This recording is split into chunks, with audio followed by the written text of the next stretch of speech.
Frábært að koma hingað í Hrísey, ég hef ekki komið inn í 10 eða 12 ári, maður ekki. En ég ekki alveg viss okkur ég beðinn að koma hingað því að ég er enginn sko. Ég hættur að vinna og bara komin á eftirlaun og svo var ég einu sinni sérfræðingur á sunnan, þannig að ég veit ekki hvað ég get sagt ykkur mikið sko. En þó eitthvað af því sem ég er búinn að læra sjálfur, þá geti ég kannski komið því áfram. Áður ég byrja samt, þá ætla ég að segja ykkur, ég hef líka verið í þessari stöðu sem þið eru í markaðsstofunni að reka svona batteri sem maður þarf á fjármagninu að halda hjá meðlimunum og stjórnvöldum og það er bara miklu meira en að segja það. En þið með bara ekki gefast upp og það verður alltaf svona, það verður erfitt að ná í peningana. En þið eru með það sem ég myndi segja besta próduktið. Þið eru með þennan frábæra stað sem er Norðurlandið og þið eru með alla framtíðina fyrir ykkur. Og ég sé það núna bara því ég var svo terrifættir að fara að hætta að vinna. Ég þorði ekki að annað en að koma mér í alls konar verkefni. Og ég fór að læra að vera guide. Og ég fór í ferð landið, sko, svona útskriftaferð.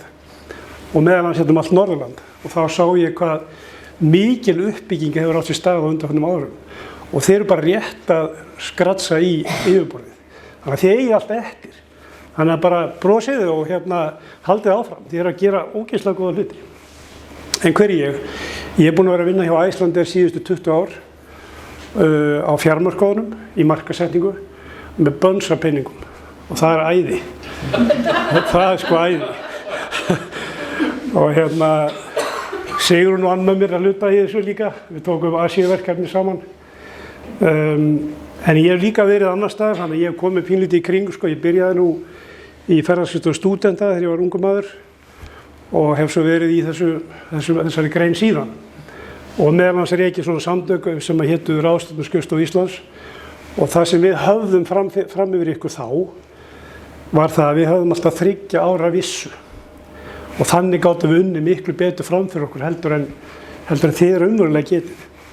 En ég dáist alltaf að ykkar árangri því að eins og Jóhannes kom inn á og ég er líka með á blaðinu mínu þessar 3 punkta að þetta er bara æðislegur árangur, alveg bara mjög flottur og því ég vera stolt af því. Dembum okkur í Asíumarkaðinn.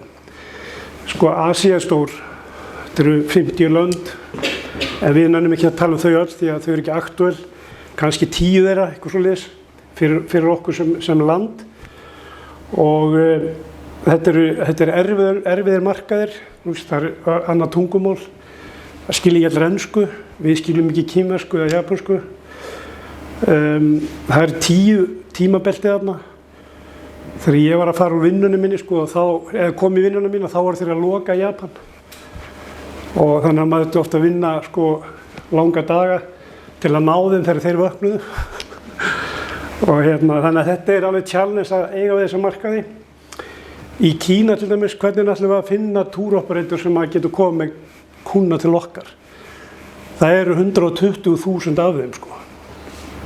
Og hver er góður? Hvernig eigum við að finna þá? Hver er áhuga á Íslandi? Hver er áhuga á Norðurlandi? Þannig að það er alveg bara verkefni.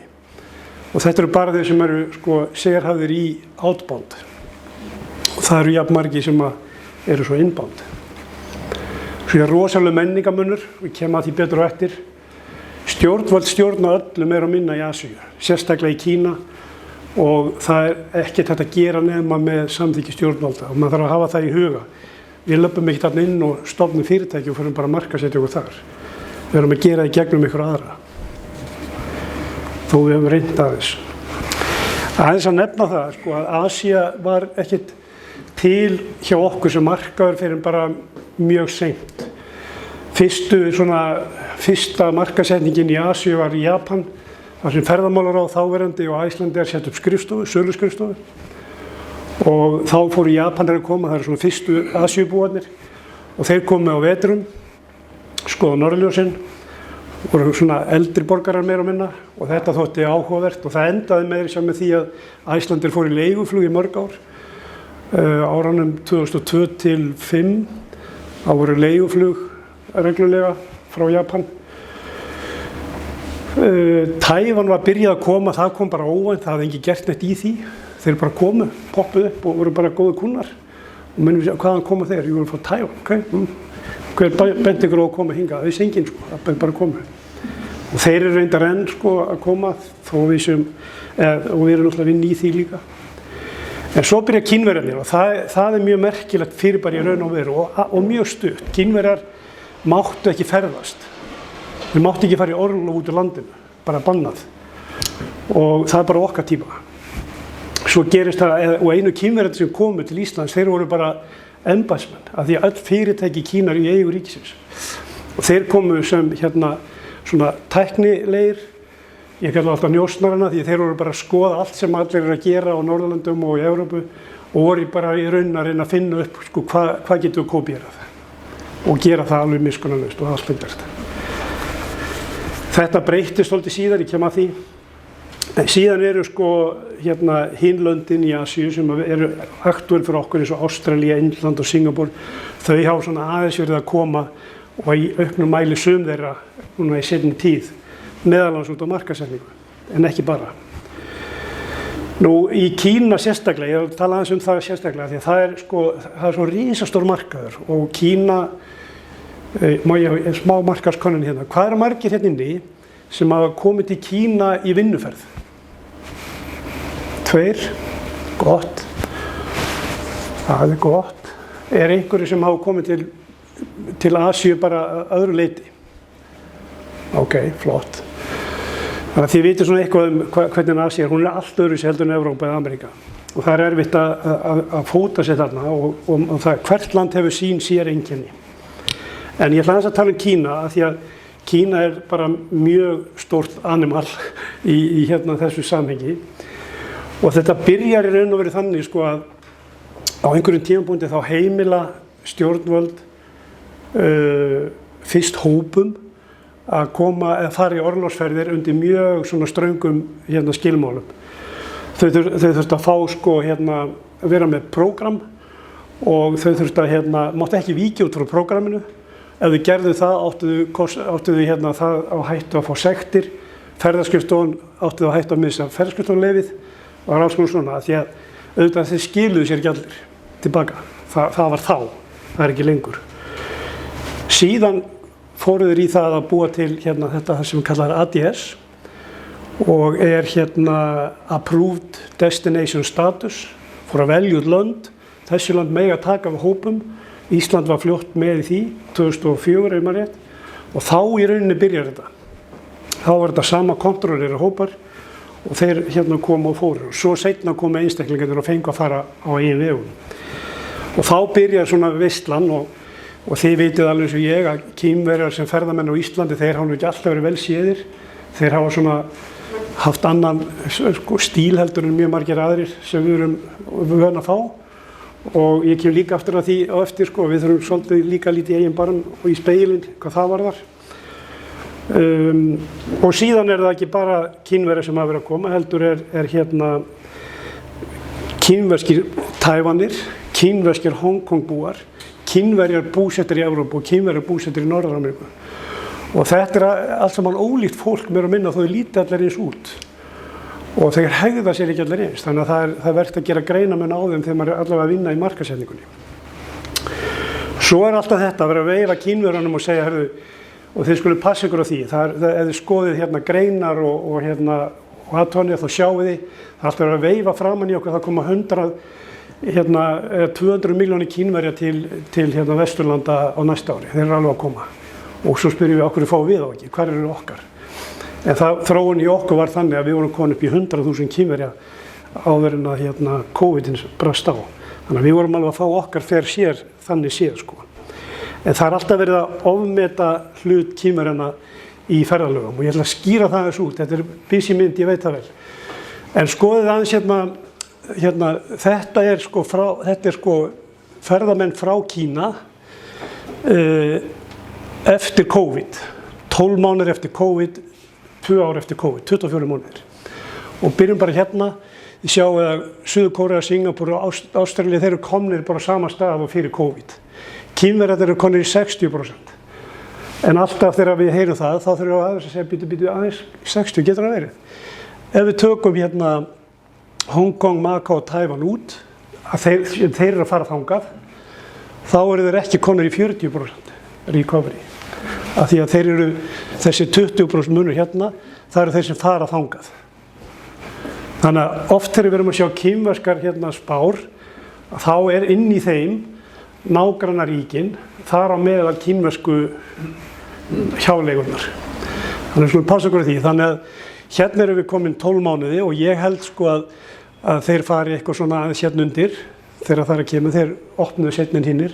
En þessi lína auðvitað, þeir eiga ennþá eftir að koma í 50% á 2 árum. Þannig að þeir eru ekki alveg komnir eins langt eins og þeir segja oft sko. Svo annars skiptir miklu máli og það það að sko recovery eða hérna endurheimtin á ferðamannunum eftir COVID, hún fer svolítið eftir flugframboði. Þið vitið það nú, flugframboði skiptir máli.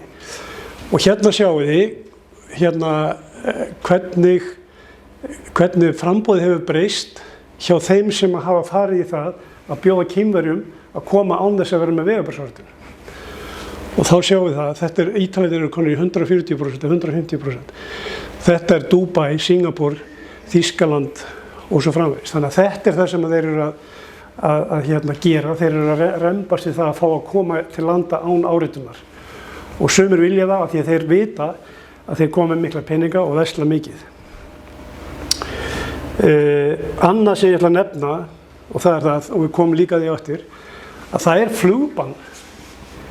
Það flugbann yfir hálfan hnöttinn. Yfir 11 tímabelti Rússlands flugbann. Og það út af Úkraínustríðinu. Að banna Rússar öllum að fljúga yfir nema vinunum. Og hverju vinirnir? Það þeir sjálfir, það Kína og það Indland. Aðrir fá ekki að fljúga. Þannig að evrópsku flugfélögin, þau fá ekki að fljúga yfir. Þar með lengja þau sína flugleið, þurfa að fara suður fyrir eða norður fyrir. Og fargjöld verða dýrari og fólk sumt nennir ekki að taka svona langt flug. Aðeins hérna með tölur, Jóhannes búinn að sýna smá, en hérna ég ætla að benda ykkur á það að þú veist, þetta bara brottfarartölur hérna flugstöðvarinnar og ferðamálastofu og leiðrétt, þeir leiðrétta það svona eftir á að því þeir eru búin að breyta talningunni. Að í fyrra þá Kína hérna í þessu sæti, númer 1, 2, 3, 4, 5, 6, 7. Það var komið í 4. sæti fyrir COVID og þið sjáu súluna með Bandaríkin hvað hún rosalega dóminerandi og það út af þessu flugi. Það af því að það eru 2 flugfélög hérna með network sem að flytur fólk á milli heimsálfa og þar með geta Bandaríkjamenn stoppa hérna mjög mikið. Bretland næststærsti markaðurinn og síðan Þýskaland og svo framvegis. Núna, ef við tökum aðra Asíu inn í þetta, ekki bara Kína, bætum annarri Asíu inn í, þá allt í einu þetta bara allt önnur mynd. Og þá sjáum við að við erum komin með 150.000 farþegar næstu því frá Asíu. Og þá allt í einu þetta fara að verða áhugavert.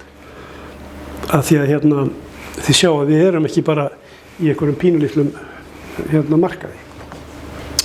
Þannig að þetta það sem mun gerast og það ákveðin vöxtur í öðrum löndum líka sem mjög spennandi. Og þetta eru þau. Ástralía og hvert land, það getur því, hefur sinn eigin svona prófíl. Það ekki þetta svona markaðssetja sig á þessum löndum öllum kannski alveg eins. Ástralíu til dæmis, þeir eru ekkert að koma endilega allir frá Ástralíu, þeir eru að koma alls staðar að. Það af því að í Ástralíu svona menntakerfi þar sem menn að taka sabbatár og þeir fara og vinna eitthvað allan heim. Og við viljum að sjá það þeir koma miklu magni og þá þeir bara að koma frá Ameríku og Evrópu og hinga og þangað. Hvaðan sem það skiptir engu máli. Japan annar markaður sem áhugaverður fyrir ykkur. Jóhannes bent á það að það væri þessi árstíðasveifla sem þið að glíma við hér. Japani kom á vetrum, ekki sumrum.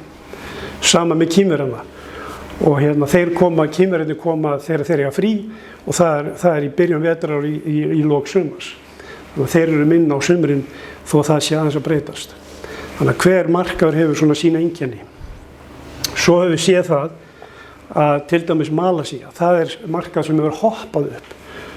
Og ég segi að alveg hyggstæðlega að það út af Berjaya. Þau hafa markaðsett sér mjög mikið, markaðsett Ísland og sína keðju mjög mikið í Malasíu og fullt af fólki kemur þaðan og það allt saman ríkt fólk. Sem mikið pólitíkusar og Já, svona efra lagið og já. Og meira segja í kringum þetta hafa komið, og til dæmis bara Filippseyjar hafa verið að vaxa mjög mikið líka. Þannig að þetta mjög áhugavert. En það alls konar hindranir. Til dæmis það þessar vegabréfsáritanir, þær eru hindrun og Ísland hefur staðið sér mjög illa í því. Ég segi það alveg þó ég sé upptöku. Ísland hefur staðið sér mjög illa í því. Og það út af því að stjórnsýslan, þú nefndir þetta, hún getur verið svolítið skrítin. Utanríkisráðuneytið, þeir framkvæma vegabréfs áritanir. Gera það í Rússlandi, Indlandi og í Kína. Þannig að þeir bera kostnaðinn líka af því. En tekjurnar eru miklu hærri en kostnaðurinn. Hver fær tekjurnar? Það fjármálaráðuneytið. Þannig að þegar þeir ætla að fara að bæta í þjónustuna sína og selja fleiri áritanir, þá segir ráðuneytið nei. Þið fá ekki meiri pening, þið hafið þennan pening. Og það gerir það verkum að það bara staplast upp umsóknir sem þeir afgreiða ekki. Þetta á við Indland og Kína. Það er ekki fyrir akkurat núna sem ég var að heyra bara í gær að það er verið að reyna að leysa þennan þröskuld. Það eru 150 milljón vegabréf í Kína. Það er ekki meira. Þeir eru 1,4 milljarðar. Og það þurfti að endurnýja þau öll eftir COVID, meira og minna. Þannig að þegar menn voru alltaf að segja að Kína nær sér bara fyrstur upp, þá vissum við það alveg að það aldrei þannig. Það loka flugsvæðið, þá að gefa út öll vegabréfin upp og nýtt og svo framvegis.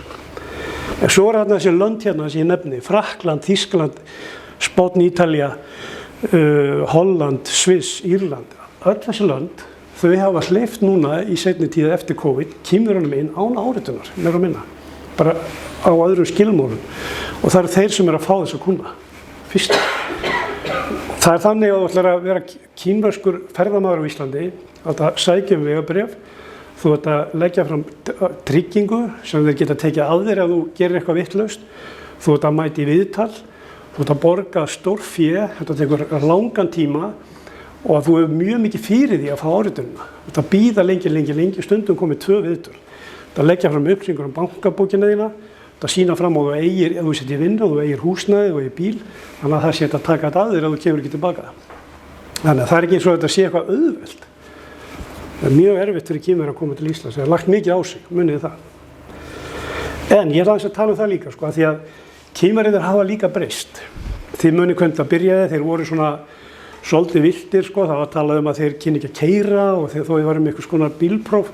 Þeir eru orðnir miklu avanseraðir en núna. Þeir eru búin að ferðast mjög mikið og þeir hafa annars konar áhuga. Þannig að minnkað áhugið þeirra á því að versla rándýrar vörur og allt þetta, en þeir vilja kaupa samt lokalvörur eins og 66 Norður og Lýsi og svona sem er einkenndi fyrir áfangastæði. Þannig að þeir eru að verða líkar og líkar öðrum Asíubúum. Og ég sjálfur farin að missa það að þekkja þá í sundur nú orðið. Ég er búinn að fara 25 sinnum til Kína og 12 sinnum til Japan. Og nú sé ég ekki orðið munin á Kínverja og Taívana og stundum geta Kínverjar líkst Kóreubúum og öfugt. Þannig að þeir eru komnir í sömu föt og haga sér alveg eins. Og núna þeir að koma í svona dýrarferðir, svolítið lúxus, vilja lúxus. Þeir vilja sjá allt, upplifa. Og það er svona, þeir vilja fara dýpra. Þeir vilja ekki endilega bara vera á yfirborðinu sem þeir voru, þeir fara dýpra. Og þess vegna til ég að það sé áhugavert hérna. Það er svo margt hér að sjá sem er ekki allir. Það er ekki allir á sama blettunum á flugflaginu reyna að ná selfie bara með það er þá 1000 manns með þér Og þau borða líka orðið íslenskan mat mikið meira, þau eru alltaf að taka myndir af öllu. Þannig að það hefur þetta svæði alveg endalausa möguleika. Þannig að þeir eru miklu nær því sem áður var bara Evrópubúi eða avanseraðar Japani. Síðan það þessir Evrópu og Ameríku Kínverjar. Þeir eru núna mjög mikið. Ég veist meiri hlutin af Kínverjarnir núna í vetur hafa verið Evrópu og Ameríku Kínverjar, ekki meginlands Kínverjar. Og það fólk sem tala fína ensku, búið að ferðast alla Evrópu eða Ameríku og bara, flottir túristar og vita alveg hvernig þeir að haga sér og kunna bara margt fyrir sér. Þannig að það ekki allt sem sýnist þó sé einhver sem frá Asíu. Það getur verið bara mjög góðir kunnar og svo þurfum við að tala það á eftir að við þurfum að líta aðeins í eigin barm hvað þetta var líka. En stóru markaðirnir eru náttúrulega Kína. Tævan líka, Tævan er svolítið stór á sumrin, Kína er hérna meira á vorin og haustin. Hong Kong er dautt, það er bara búið að eyðileggja Hong Kong, það er bara því miður fór þannig. Ástralía er mjög sterkur markaður, en það er erfitt að vinna á hann, þú getur ekki náð utanum og þeir koma nefnilega alls staðar frá. Japan og Suður Kórea eru líka mjög sterkir markaðir. Japan aðeins öðruvísi, það er eldra fólk og þeir eru hérna svona vetratúristar, meðan Suður Kórea er unga fólkið sem er bara, þú veist, alveg með allt á hreinu og velmenntað og hámenntað og hérna á fullta pening og er bara að koma svona í vinaferðir, bara nokkra stelpur saman, nokkri strákar saman, eða fullta peningum, mjög góða markaður. Og svo er það Indland. Indland ætti að vera alveg geggjaður markaður. Þeir tala ensku, þeir eru með lýðræði, og kjósa sér forseta og allt þetta, þeir eru með brest, hérna, lagaumhverfi, þetta ætti að vera alveg perfekt. En þetta er mjög erfitt, þetta er risastór markaður, þeir eru orðnir fleiri en Kínverjarnir og þeir eru með hérna, mjög velmenntaða þjóð, unga þjóð, Kínverjarnir mun fækka, Indverjarnir mun fjölga, en þeir eru bara með ofboðslega erfiðar kröfur af því að þeir borða annan mat en við, gefa engan afslátt af því og við hefum ekki hérna, komið neitt til móts við þau. Af hverju vilja þau ekki fara út á land, þau vilja það ekki af því það er ekkert út á landi að borða. Það er engin indverskur staður út á landi, svona í stóru myndinni. Þeir eru fáir í Reykjavík og hvað gera þeir þá? Þá koma þeir bara með kokkana með sér, leigja hús hérna einhvers staðar og streyma hópunum í gegnum það allt saman, meira og minna ólöglegt. En þannig verður það, þá getum við lögum okkar hluta. En þeir hafa mikinn áhuga á Íslandi og eitt sem við skulum athuga, þeir eru mjög erfiðir kúnnar, þeir gera mikla kröfur og þeir eru svona high maintenance eins og maður segir. En þeir borga vel og þeir elska Ísland. Af hverju gera það? Þess að allur indverski iðnaðurinn, ferðamanna iðnaðurinn, ferðaþjónustan, hún hrundi og fekk enga aðstoð í COVID. Þegar Ísland opnaði fyrst í heimi, eða fyrst í Evrópu, þá stukku fjöldin allur af túrapbrauturum sem höfðu prófað Ísland til og gerðu Ísland að algjöru sérmáli fyrir sig. Og nú er það þannig að þeir eiga markaðinn.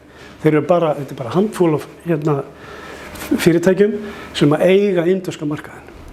Og aðrir komast bara ekki nálægt þeim. Líka út af því, það er svo erfitt að fá áritun út Indveri að það þarf að fara í gegnum mikið nálarauga og eina leiðin fyrir okkur að fara í gegnum þetta er að treysta þessum túroperatorum og refsa þeim ef þeir standa sig ekki. Og hvernig refsum við þeim? Bara þá fara þeir aftar í röðina og við látum það ekki hafa forgang.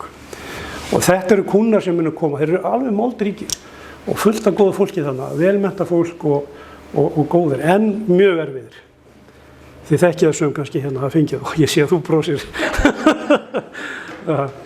Og svo er það Suðaustur-Asía, ekki að gleyma henni. Suðaustur-Asía, þessi land hérna, Singapúr, meira að segja Tæland, Malasía, Indónesía, Filippseyjar. Þetta eru frábæri kúnnar. Þetta er allt saman hámennta fólk og velstætt og hefur áhuga og kemur hinga bara, þú veist, að því að þetta er eiginlega svona bara lúxus að koma til Íslands og geta sagt frá því. Hvernig er tíminn? Það er aðstofið bara. Já, það er góður. Ég er líka alveg að vera búinn, sko. Beintflug. Þetta er nú það sem þið eru búin að vera að hugsa hérna árum saman. 10 árið eitthvað. Þetta er svolítið trikkimál. Það er alltaf verið að tala um beintflug frá Kína til Íslands. Og hérna, ég hef nú aldrei haft trú á því svona persónulega að það sé eitthvað alveg í nánd. En ég var látin á mínu fyrri vinnustað gera grundigt hérna rannsókn á því ef Icelandair myndi fljúga til Asíu, hvert förum við, hvar byrjum við. Og ég var sannfærður það persónulega áður ég byrjaði að við myndum fara til Peking, kannski Shanghai. Svo greindum við þetta alveg í drasl, allar borgir í Asíu, stórborgir hérna, Japan og hvað þetta heitir allt saman. Og niðurstaðan kom mér mjög óvart og það var Delhi á Indlandi. Það væri langbest að byrja þar og bara til að gera langasögu stutta þá ákváðum við að gera það. En áður en við gátum gert það þá byrjaði WOW Air að fljúga á Delhi á undan okkur. Þeir flugu bara nokkrum. En ástæðan aðalega var svo að ef þú flýgur frá Delhi til Íslands og ef þú fer til Ameríku frá Delhi þá flýgur yfir Ísland. Og það var skortur á flugsætum þar á milli. Þannig að það lá mjög vel við, það var ekki mjög langt flug. Ef þú flýgur frá Peking, þá myndirðu ekki verið með neina Kínverja sem vilja fara áfram til Ameríku. Þeir fara annarkvort hina leiðina eða bara í beinu flugi, sko. Þannig að við hefum aldrei gert þetta þannig. Þetta kom mér mjög óvart. En þessi listi hérna, ég tók hann bara niður bara svona, þú veist, á netinu. Tegum bara þessar sko algengu borgir, London, Gatwick, París, Frankfurt, Amsterdam, Mílan og Róm, Kaupmannahöfn og allt þetta. Það eru 10-15 flugfélög að fljúga daglega meira og minna frá Kína beint inn á þessar borgir. Og við erum með mörg flug á dag á flestar þessar borgir. Það er rosalega auðvelt fyrir Asíubúa að koma til Íslands. Þetta er bara kínversku félögin, meira og minna. Og ég er ekki með evrópsku félögin þarna, eins og Lufthansa, British Airways og alla þá. Þannig að það er alveg haugur af flugfélögum að fljúga til Evrópu og allar borgir. Og þannig að ég sé ekki alveg sko hver er þörfin á að fljúga beint á Asíu. Þetta er bara risastórt mál að fljúga með stóra flugvél þarna inn og þannig að ég á ekki vona að það verði allavega ekki íslensku félögin í bráð, kannski einhver erlend sem prófa. En það breytir engu, það er nóg að áfangastöðum til að draga þú inn. Sjálfur vann ég árum saman í því öllum þessum ferðum mínum að streyma Asíubúum með Finner frá allri Asíu, því þeir voru þar stórir, inn til Helsinki, þar sem við tókum við þeim og byggðum upp Helsinki þannig að við vorum komin 3 á dag yfir sumarið á Helsinki. Þangað til að þeir sögðu bara, ok, nú tökum við bara við, fóru að fljúga sjálfur. Og þannig er nú bara heimurinn, að við vinnum okkar vinnu og svo tekur einhver samkeppnisaðili og strauja mann bara, það er bara þannig, þá verðum við að gera eitthvað annað. En allavega, það var gott fyrir Ísland og þeir hafa gert góða hluti hjá Finner. Ég get ekki hætt þessu nema að nefna þetta. Ég er engin sérfræðingur þessu, ég hef ekki unnið mikið með þetta. En ég veit þó það að þetta er nú bara, hvað er þetta margir? 6 samfélagsmiðlar. Það eru svona 10 aðrir sem að skipta mjög miklu máli. Ég nenni bara ekki að fara yfir það alla.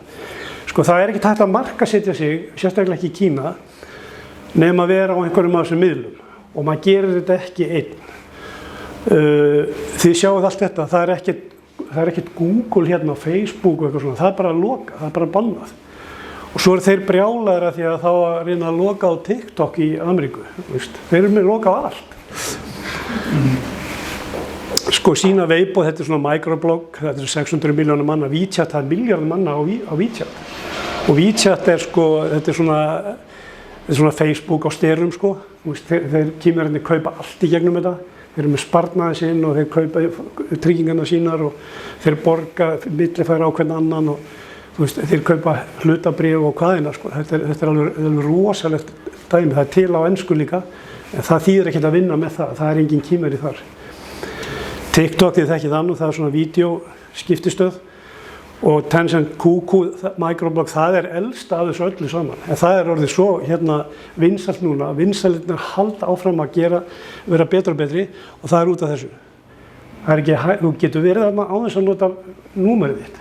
Og Kínverjar í dag er orðið mjög viðkvæmur í því að ríkið er alltaf móntir á þá. Það er ríkið á all gögn í þessum miðlum. Allir sem miðlar fá að starfa af því að ríkið hefur aðgang á gögnunum. Og svo er Baidu, það er svona bara Google, Þetta eru sko, ef þið ætla að fara inn á annan markað, þá þurfum við að kynna ykkur þetta og það eru sérfræðingar sem kunna þetta og vinna þessu. Og síðan eru ákveðnir svona ferðaskrifstofu portalar þar sem við getum verið með sko store in store. Þú ert með þína búð eða þína vöru í hillunni inn í risastóru online vöruhúsi. Og þannig er þetta að koma sínum vörum á framfæri. Þetta er mjög mikill geitamarkað myndi ég hafa. Ég ætla að loka að segja nokkur á það sem er gott að hafa í huga. Númerarnir í dag eru þannig að við þurfum ekki að halda sko að þeim sé sama okkur eða aðra eða heiminn. Heimurinn er flókinn og erfiður í dag og fyrir Kínverja þá er innst inni, þó að hann sé ekki hrifinn af stjórnvöldunum sínum að því að nú er hann komin í álnir, hann er búinn að kaupa sér íbúð og hann er komin með börnin sín í háskóla og hann á pening. Og þá er það samfélagssáttmáli sem hann eiginlega skrifað undir óvitandi að það er friður við stjórnvöld og einflokkskerfið svo lengi sem það er hagvöxtur og ég get fengið vinnu og fengið peningana mína. En sko þeir hugsa alltaf hvað sem að þeir horfa framan í eða fá á sig is it good or bad for China. Þeir eru alveg svo Íslendingar, þeir elska landið sitt og is it good or bad for China. Í Evrópa skiptir engu máli. Eina sem skiptir máli í heiminum fyrir utan Kína eru Bandaríkin. Hvað gerist í Bandaríkjunum? Og Bandaríkin mótpartur við Kína, allt hitt aukaatriði í þeirra huga. Og þeir eru mjög viðkvæmir fyrir því hvað við segjum þá. Ef við fyrir að tala þeirra stjórnkerfi og svona, þá eru þeir bara þar. Þeir þú veist, taka ekki neitt undir það á neitt hátt. Og það er ekki gott að ræða það. Nú eins og ég sagði áðan, þá sko, hafa í huga árstíðasveifluna. Það eru sumir markaðir með góða öfuga árstíðasveiflu með okkur, eins og Kína. En svo þetta með peningana, þeir eru algjörlega að verða kastlegs. Áður fyrir voru alltaf með bunga peningum og þeir voru rændir víða, í París sérstaklega, voru að kaupa Gucci-töskur og svona, og Louis Vuitton og allir með cash money, þannig að þeir voru target þar. Nú eru þeir komnir með sko það sem við köllum sko rafeyri. Og rafeyri, það er ekki það sama sko, Union Pay og Alipay, heldur þetta rafeyrir sem að ríkið á, Seðlabankinn á það og þú ert bara með það í símanum þínum. Og það er ekki einhver sko færsluhyrði sem á það og við tökum ekki við þessu ennþá, þannig að það er vandamál hjá okkur. Við erum komin með Alipay og Union Pay og svoleiðis, en síðan þetta okkur eru þeir að ferðast. Núna eru þeir þannig að þeir eru komnir í þennan sko redd-túrisma, það er rosa vinsælt, við höfum hann ekki. Þeir eru að heimsækja Che Guevara, þeir eru mjög áhugasamir á Rússland, allt sem að tengist Kína og sögu Kína, þar eru þeir núna mjög mikið, allavega meginlega túristarnir. En svo er breyst í jákvæðan á, þeir eru mjög áhugasamir mat, þeir hafa ekkert endilega, þeir vilja alveg bara sem kínverska mat þeir koma út, en þeir eru líka mjög gjarnan að prófa íslenska mat og taka myndir af honum og senda áfram. Þetta snýst svolítið það. Og það er þetta sko, þeir eru þú veist, sjöttilífur, FOMO, það er fear of missing out sko. Nú eru þeir allir að spóla sér á stað sko, þeir ætla ekki að missa neinu og vinirnir mig alls ekki ferðast nema ef ég ekki að ferðast, ég verð að komast á stað og þetta allt það sko að sýna að ég sé þarna og þarna og að ég sé líka að ferðast. Eitt sem ég ætla að nefna sem mjög mikilvægt og það er líka mikilvægt fyrir ykkur, að ég sé að þið eru byrjuð á þessu, það er þetta call og cock sko, það er key opinion leader og key opinion consumer eða customer, það er munur á þessu. Við höfum oftast verið að vinna með KOL, það er að segja leader, það er fólk sem að gefa sér fram og segja ég með 2 milljón fylgjendur vil ekki borga mig fyrir að koma og mörg fyrirtæki hafa gert þetta og þetta er alveg á undanhaldi, við höfum vondar reynslu á þessu. Það er miklu betra að finna sko Rúrik, sko sem er sko sjálfur consumer og þeir eru út allt og fá að nota þeirra gögn, leiðu okkur að nota þín gögn og þú færði eitthvað fyrir það. Og þá eru þau í baðlónunum okkar og þau eru á veitingastöðunum og þau eru á fínu útsýnistöðunum að taka myndir af sér og svona og það er svolítið munur á þessu. Og svo þetta með að sko, þeir eru miklu áhugasamari hluti eins og glamping, glamorous camping og þá þurfum við að vera tilbúin að leigja þeim búnað því að þau koma án hans og þau veit ekki hvað getur verið kalt þannig að við þurfum að eiga þennan búnað. Þau eru til að gera og prófa alls konar hluti og við þurfum að hafa þetta í huga ef við ætlum að vinna með þeim að þá verðum við að geta eins og við gerum þetta í hvalaskoðunni, dressa fólki bara upp og láta bara borga fyrir það. Þau eru til í það. Þannig að þau séu með rétta búnaðin. Og svo er það okkar eigin framkoma. Ég er mjög upptekinn af því og ég ætla að hafa það svona mín loka orð sko. Ég kom einu sinni til Akureyrar með einum góðum vinum mínum, Halldór hjálpaði okkur með það og við vorum með námskeið í hvernig að taka á móti Kínverjum. Það var mjög skemmtilegt. En það er sko menningarmunur úskaplegur og við þurfum að hugsa aðeins merkingar, tungumálið, leiðbeiningar og þolinmæði. Við þurfum að hafa pínu skilning og við þurfum aðeins að hugsa hvaðan koma þeir, á hverju hugsa þeir svona, á hverju gera þeir svona. Og ég þreytist ekki á því að taka dæmi frá Hotel Natura sem átti eins og öll önnur hótel í vandræðum með Kínverjana. Þeir reyktu á herbyggjónum og þeir komu í morgunmatinn og klukkan 11 á morgni og þá var búið að loka klukkan 10 og þeir stóðu bara görg og ég held að morgunmat og það er ekki hægt og þeir séu bara, jú, ég er bara búin að borga og svona. En þegar þeir bjuggu bara til eitt einfalt blað á kínversku og afhentu þeim og svo verði velkomin þegar þú tekka inn, þetta eru reglurnar og þetta er tíminn og það má ekki reykja og allt á kínversku og svona, þá breyttist attitútið. Og líka þegar þau fóru að setja pínlítið á morgunverðarborðið sem að þau voru vön að fá eitthvað grjónagraut og eitthvað svona hitt og þetta, eitthvað smottir í, breyttist allt. Þannig að þú veist, það þarf svo rosalega lítið. Bara útskýra fyrir þeim á þeirra eigin tungumáli hvernig þetta á að vera. Svo vona ég bara að þið fái fullt af Asíubúum hérna í framtíðinni og þakka fyrir mig.